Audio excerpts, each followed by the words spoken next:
These are the 5 reasons why an avoidant jumps into a rebound relationship right after a breakup. The first is that it allows them to avoid facing their emotions. This is going to basically be an ultimate distraction for them.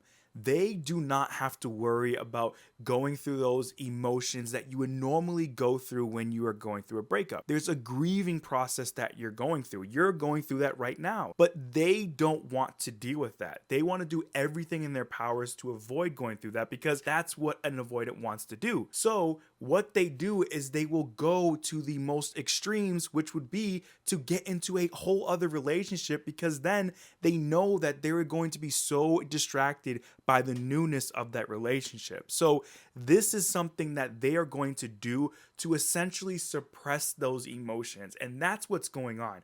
They don't see it that way. They see it as this is their way of just, moving on and they're good. They're all set. But this is not actually what's happening. They are going to have to face those emotions and reality at some point in time. But this to them is their way of just essentially not dealing with it and just moving on to something else that's going to distract them and keep them from having to confront those emotions. Number two is that they do it to regain their sense of control. This is where they are essentially saying that I do what I want. They think to themselves by going into that relationship, it shows that they are in control. They get to decide when they want to move on. This wasn't a big deal to them. This was all part of their design. But in actuality, it wasn't, right? Like the relationship didn't work because of them. They were the reasons why. And they may have broken up with you, which that to them is another way of them trying to have that sense of control. But they ultimately know in that moment that when they break up with you, you can do whatever you want, right? You could simply move on. But this is where they are essentially trying to build up that, ego to where they are essentially saying, like, I'm good. Like, I get to take back my control. I'm going into a new relationship. I'm fine. I'm in control of my own emotions and destiny. When, yes, that is true in the sense that we all are in control of our emotions, but we can't help to feel certain emotions sometimes, right? There are things that are going to naturally happen. And it's why when you lose someone, it takes you a long time to process and work through it because you're going to have those emotions come up. You're going to miss the relationship and the person and all these different things. But to the avoidant, by going into that relationship, they are trying to convince themselves that they're in control of themselves and their emotions, and there's nothing that's going to cause them to not have control over themselves. Number three is to avoid feeling guilt or regret. An avoidant deep down knows that they are making a mistake. They know that they have been the problem why this doesn't work. They may portray this and essentially make you feel like they have no clue and that it's all on you and they're manipulating you, but their manipulation is proof that they understand that they're the problem, right? Because if not, they would not have to manipulate you to make you believe that you were the problem. So they don't want to face the facts that they are losing someone that is good for them. They will essentially use this as, again, another distraction to make them not have to come to this inevitable realization, right? They're going to look at that new person as confirmation that it was you. In their eyes, they're going to say, like, look, like, everything's great, I'm happy with this person, like, I'm all set. But in actuality, they know deep down that they are kind of having a little bit of a panic attack, realizing the magnitude of losing someone who is doing everything in their power to try to make this relationship work and some.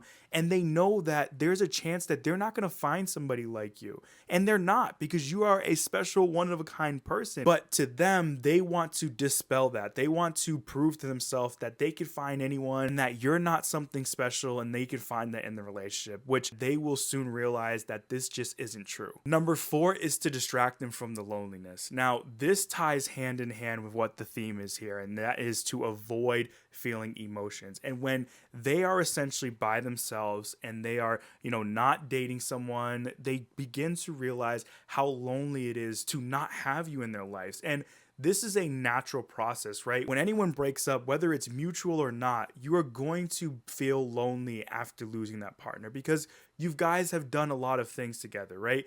Between the good, the bad, the ugly, and in between, you guys had spent a lot of time together. So it is only going to be natural that you are going to miss that person and the relationship and the things that you guys are doing. And it also causes you to reflect on things, right? And that reflection is where you typically start to recognize where you went wrong or what you loved about the relationship and the person. And it brings up different emotions. And they do not want to experience that, right? They are doing everything in their power to try to avoid those emotions that they don't want to feel, or feeling vulnerable, or dealing with anything that comes up that holds them accountable. And that essentially is why they will go into that relationship, because it's new. They're stimulated by that relationship so much. They don't get hit with that loneliness because they have somebody in their life now that they can distract themselves with and, focus on. And number 5 is to reinforce their avoidance beliefs. Avoidants typically believe that relationships don't last or love isn't safe. And the reason why is because when they were younger, they did not get their emotional needs met by their caregiver. And because of that, they began to build these beliefs to cope with that. They were basically rejected by their caregiver, right? This isn't to say that their caregiver didn't love them. They typically loved their child the way that they thought they were loving them. And a lot of times it wasn't enough to meet the needs that they wanted. So